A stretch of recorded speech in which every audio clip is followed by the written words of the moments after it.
Hello and welcome to the Ingles table. I'm Steve Woronoff, the interim innkeeper. I work in some of the best bed and breakfast you'll find anywhere, preparing meals to delight our guests. Today I'm going to show you how to make my steak au poivre. We've already been to Ingles and chosen some delicious ingredients, so now let's get cooking.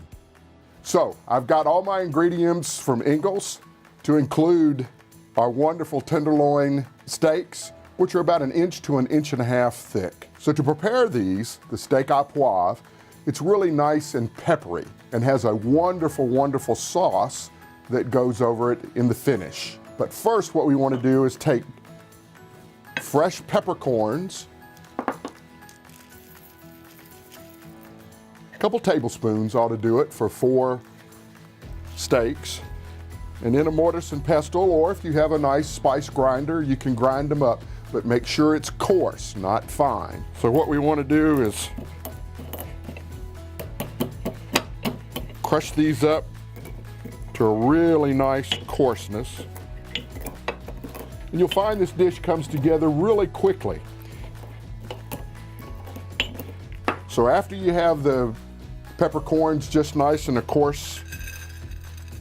coarseness, then you want to spread them out on a plate. You want to take your steak, put one side of it down, and you kind of want to press it. And you can see it gets a really nice layer of crushed peppercorns. And you want to do the back side. You don't have to press down a whole lot.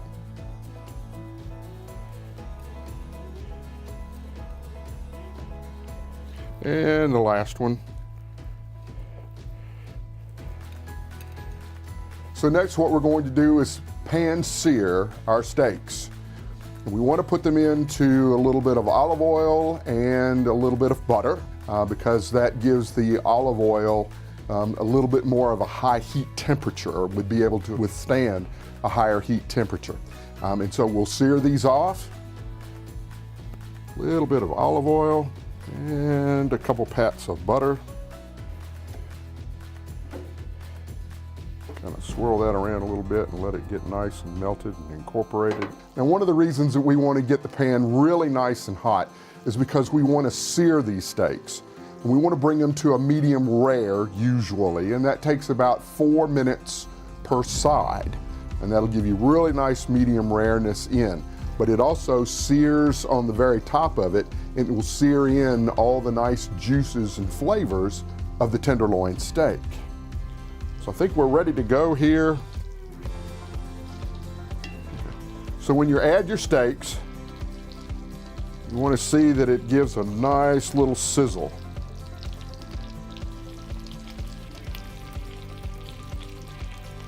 So our steaks are really nice and searing. It's going to be about 4 minutes per side, and I'll be right back. All right, so now I've got my steaks ready to come off the really hot skillet. So I'm going to plate them up, and then I'm going to tint them and let them rest. And while they're resting, that will give an additional opportunity for the steaks to reabsorb and keep some of that really wonderful liquid in there. But I want to get rid of the excess grease. There we go. Now what we're going to do is add about 1/3 of a cup of Cognac.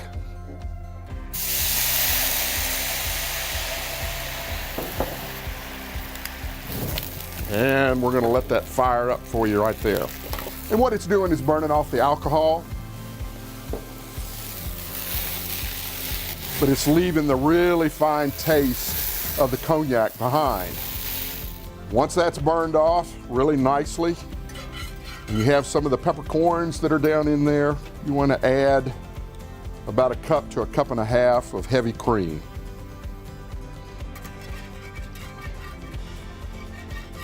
We're going to whisk that around and keep whisking it until it comes to a really light bubble and starts to thicken up.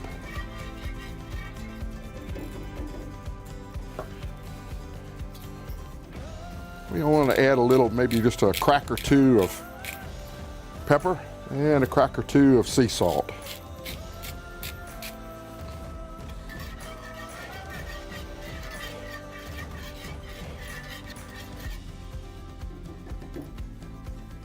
So we're gonna let that go for a minute or two, and then we're gonna come back and I will plate this up for you, and it'll look awesome and fantastic.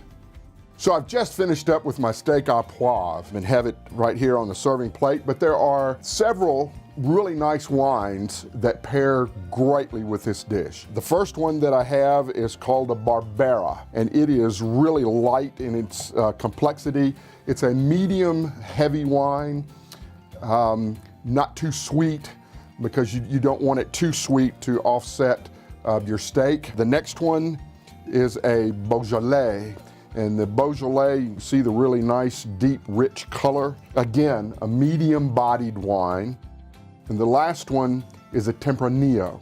Now, the Tempranillo is more of an earthy type wine. It is a medium-bodied wine. You may see it in the stores as Rioja because of the way it is marketed from Spain. But if you go into the store and see Rioja, it is Tempranillo. Again, it's a little earthy. It also has a little spice behind it of pepper. All three of these wines are wonderful with this particular dish because they don't offset or are too heavy for the flavors that come through on the steak and the sauce. So that's it.